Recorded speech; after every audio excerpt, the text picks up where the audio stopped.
ఒక దట్టమైన అడవి, ప్రసవ సమయం దగ్గర పడిన ఒక లేడీ సురక్షితమైన చోటు కోసం వెతుకుతూ ఒక నది ఒడ్డున ఉన్న పొదల్లోకి వెళ్ళింది. సరిగ్గా అప్పుడే ప్రకృతి ఆమెను పరీక్షించడం మొదలుపెట్టింది.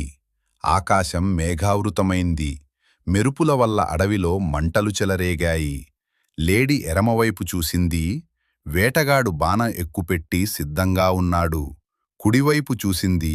ఆకలితో ఉన్న ఒక క్రూరమైన సింహం తనపై దాడి చేయడానికి పొంచి ఉంది. ముందు పారుతున్న నది, వెనుక అడవి మంటలు, ఇరువైపులా మృత్యువు. తప్పించుకునే దారి లేదు. గమ్యం కనిపించడం లేదు. ఆ లేడీ భయంతో పారిపోలేదు. ఆందోళనతో కుంగిపోలేదు. తను చేయగలిగింది ఒక్కటే, ప్రశాంతంగా తన పని మీద దృష్టి పెట్టడం. అప్పుడే ఒక అద్భుతం జరిగింది.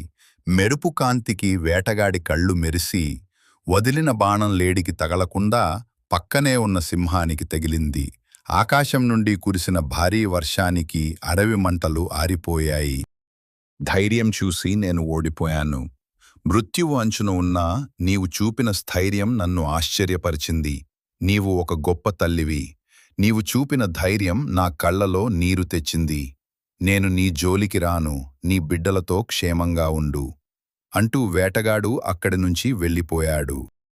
సమస్యలు అన్ని వైపుల నుండి చుట్టుముట్టినప్పుడు ఆందోళన పడటం వల్ల ఉపయోగం లేదు.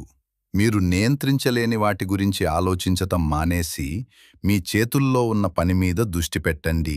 గుర్తుంచుకోండి, చీకటి ఎంత దట్టంగా ఉంటే వెలుతురు అంత దగ్గరలో ఉందని అర్థం. నీ నమ్మకమే నీ ఆయుధం.